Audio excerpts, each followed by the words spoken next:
네, 반갑습니다, 여러분. 네, 반갑습니다, 여러분.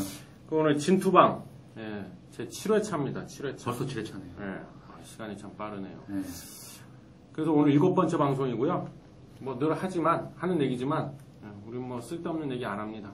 바로 그냥 본론으로. 네. 네, 첫 코너. 네, 업종 풀어주는 남자 정성원입니다. 한 주 동안 잘 지내셨나요? 네. 시간 참 빨리 가죠. 지난주에 장도 어지러웠고, 또 장이 또 금방 복이 됐어요. 네, 참 빨리 가는 것 같아요. 오늘은 업종을 털어주기 전에, 오늘 특별하게 저도 하나, 브로그를 하나 준비해가지고, 그러면 업종을 딱 찾았을 때, 어떻게 이 기업을 들어갈까. 생각을 해보니까, 집에 가서 곰곰이 생각을 해보니까, 많이 답답해 하실 것 같은 생각이 들더라고요. 그래. 내가 신문을 보거나, 텔레비를 보거나, 뉴스를 보거나, 서론이 너무 길어요. 네, 그래서 준비한 게 뭐냐 이거지. 아니, 설명을. 우리는 그런 거 싫어한다. 아니, 그래도 알고 넘어가야 되니까. 아니, 아셔야 되는 거니까. 근데 기업을 찾았어. 아니, 산업을 찾았어. 예를 들면은 뭐, 유가가 떨어지는 항공주를 찾았어. 근데 뭘 들어가야 될까? 어떤 회사를 들어가냐. 이런 생각이 들더라고요. 그래서, 오늘은 주식이 올라가는 이유를 크게 4가지, 작게 22가지, 그리고 성격에 대해서 3가지로 분류를 한번 해봤습니다. 네, 분류를 해봤고요. 빨리빨리 설명을 드릴까요? 네. 첫 번째, 크게 4가지로 좀 분류를 먼저 해볼게요. 첫 번째는 여러분, 트렌드를 보셔야 돼요, 트렌드. 트렌드 리포터 지난주 시간에 방송하셨잖아요. 주식 투자 하시면서 죽을 때까지 여러분 기억하셔야 돼요, 트렌드. 트렌드를 함은 말 그대로 이 산업의 새로운 그 산업에서 계속 자리 잡고 성장해 나가는 그런 시장이겠죠. 새로 생겨나는 모든 사람들이 동시대에 누구나 다 하고 있는, 예를 들면 뭐 스마트폰도 이제 트렌드가 이제 새로운 트렌드가 이렇게 바뀌어가잖아요. 맨 처음에 이제 이게 그냥 일반 폰에서 스마트폰을 변하듯이 이런 걸 트렌드라고 하죠. 트렌드를 제일 중요하게 보셔야 될 것 같고요. 두 번째로 업황이라 하면 제가 업종 틀어주잖아요. 업종의 건강 상태, 업종이 건강한지 아니면 좀 죽어있는지, 그래서 제가 지금 산업을 틀어주고 있는 거고요. 세 번째로 정부 정책을 보셔야 돼요. 정부 정책. 네 번째, 마지막으로 기업을 보셔야 되는 겁니다. 이제 작게 한번 제가 설명을 좀 드려볼게요. 22가지 정도로 나뉩니다. 첫 번째가 그 기업을 찾았다. 그러면 이 기업에 대해서 한번 보세요. 보시는데 올라가는 이유를 22가지 정도로 풀어드릴게요. 첫 번째하고 두 번째는 오너 리스크나 리스크 해소입니다. 리스크 해소인데 리스크 해소입니다. 근데 오너 리스크나 유동성, 돈이 없어서, 그냥 쉽게 회사에 돈, 인체 혈액, 돈맥 경화라 그러잖아요. 인체에 돈이 없어가지고, 회사에 돈이 없어가지고, 회사가 문을 닫게 될 수가 있겠죠. 유동성 위기. 세 번째, 소송. 오너 유동성 소송. 이런 악재가 해소됐었을 때, 묵히고 한 달 동안, 2달 동안 섞여있던 게 해소됐었을 때는, 회사가 급작스럽게 치고 올라갑니다. 이게 바로 개가천선이라고 하죠. 이게 첫 번째, 두 번째 이유고요. 세 번째는 대규모로 투자를 유치받습니다. 어디서? 굴지의 뭐 유럽이나 미국이나 중국이나 이런 일본의 회사들이나 펀드 이런 데서 이제 투자를 받죠.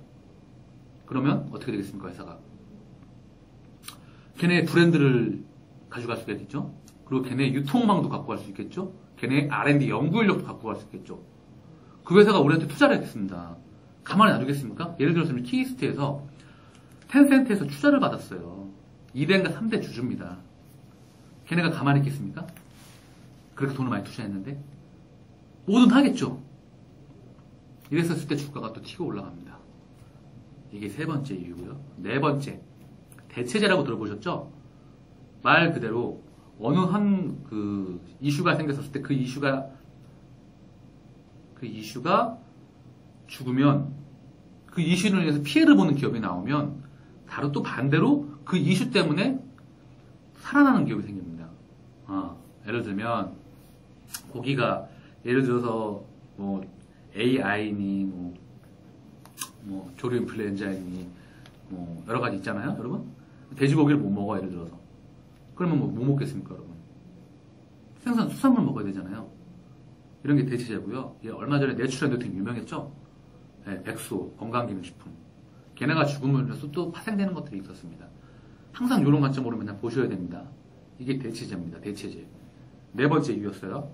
다섯 번째, 히트 상품. 가장 저는 확률이 높다고 생각합니다. 파급페이. 이 다섯 번째, 히트 상품을 놓치지 마세요. 이거는 주가에 바로 반영은 되지 않아. 기회를 많이 줘요, 여러분들이. 사실 첫 번째, 두 번째, 여러 연습을 많이 하셔야 되는데, 히트 상품은 제가 거듭 말씀드리죠. 가장 확률이 높다고 저는 생각하는 사람입니다. 투자를 함에 있어서. 얼마 전에 연두도 말씀드렸고,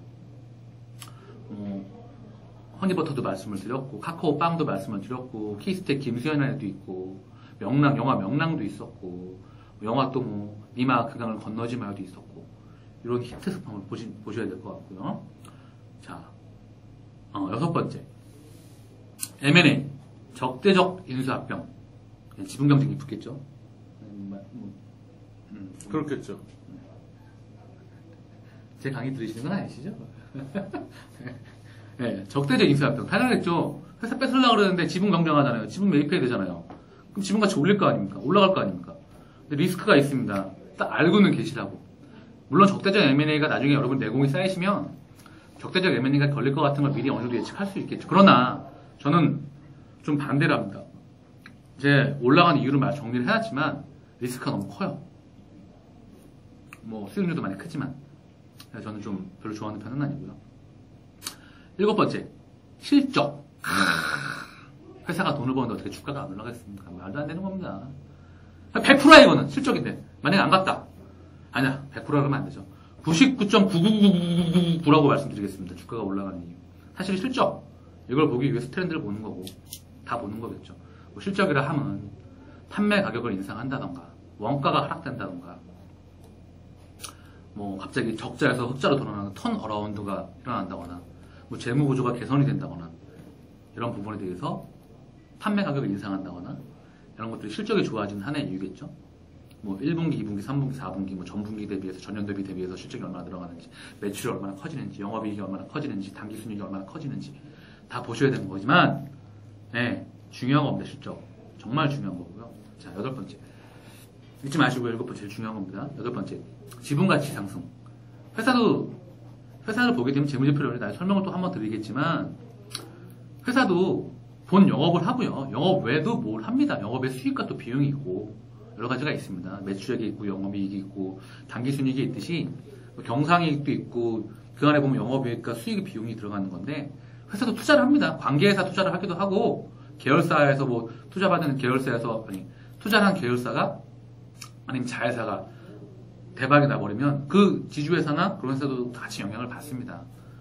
그래서 이렇게 투자회사의 지분가치 급등한다거나 많이 있었어요. 얼마 전에 화장품 계열을 추가시켜서 사업이 올라가는 회사도 있었고 아니면 화장품 사업부가 엄청나게 돈을 벌어서 그 계열사 지주회사가 주가가 날아갔던 적도 있고 물론 그걸 보려면 재무제표를 보셔야 됩니다. 이미 신문에 나오면 그런 것들은 늦어요. 아셔야 될 것 같고요. 그리고 아홉 번째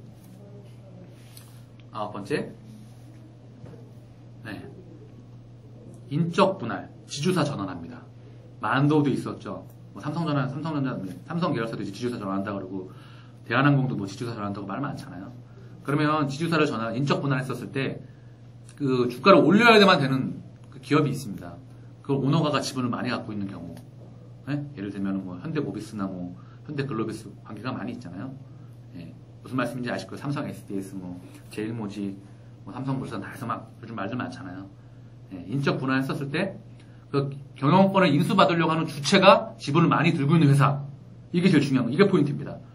경영권 2세, 3세가 경영권의 인수를 받으려고 그러는데 그 인수하는 그 3세, 2세나 그 사람이 지분을 많이 갖고 있는 회사. 그래서 그 가치를 띄워야만 되는. 그래서 지주사 전환을 하렸었을 때 무슨 말씀인지 이해하시죠? 전환을 하려고 했었을 때 주가를 올려봐야 될 수밖에 없는 상황이었을 때 주가가 또 폭등을 하죠. 이게 이제 인적 분할, 지주사 전환. 무슨 말씀인지 아시죠? 마지막으로 새로운 사업에 진출을 합니다. 신사업 진출할 때. 다시 한번 키스테 예를 듭니다. 물론 요즘 화장품 바이오 별 그지 같은 회사들 많이 추가시켜요. 솔직히 보면 개나 소나 다 화장품 사업 한다고 막 난리도 아닙니다. 바이오 사업, 제약 사업. 그런 회사 말고 제대로 될 것 같은 회사. 키스트는 될 만하죠. 김수현 있잖아. 그 연예인 많잖아요. 괜찮은 애들. 걔네가 화장품 사업 축하하면 뭔가 의미가 다르죠. 될 것 같은 회사가 새로운 사업을 추가했을 때, 신사업에 진출한다고 했을 때, 예를 들면 뭐, 무화과라는 소주 회사도 음료수 사업을 진출한다거나, 여러 가지 기대감이 형성될 수 있을 만한 사업에 진출한다고 할 때, 또 주가가 올라갑니다. 자, 11번째. 자, 11번째, 12번째, 13번째. 다 기업 지배구조 개선에 강한 겁니다. 뭐, 재무구조 개선 같은 말인데요. 경영권을 승계하게 됐을 때, 최대 주주가 지분을 매각해서 경영권을 승계하게 됐을 때, 기업 지배구조 개편에 대해서 말씀드릴 때 주가가 올라가고요. 그리고 12번째, 재무구조 개선. 뭐 지분을 팔아버린다거나 자산을 매각한다거나, 자산을 매각했는데 자산 가치가 올라가서 매각을 해야 그게 현금화가 되니까 당연히 주식의 가치가 올라가겠죠. 지분 가치도 마찬가지로 되게 올랐을 때 팔아서 현금화 시켰기 때문에 지분 가치가 올라가겠죠. 또 알짜 자회사를 합병시켜버립니다. 알짜 자회사를. 그럼 당연히 그 회사의 재무구조가 좋아지겠죠. 사업 분야가 더 넓어지겠죠. 그랬을 때 또 주가가 올라가고요.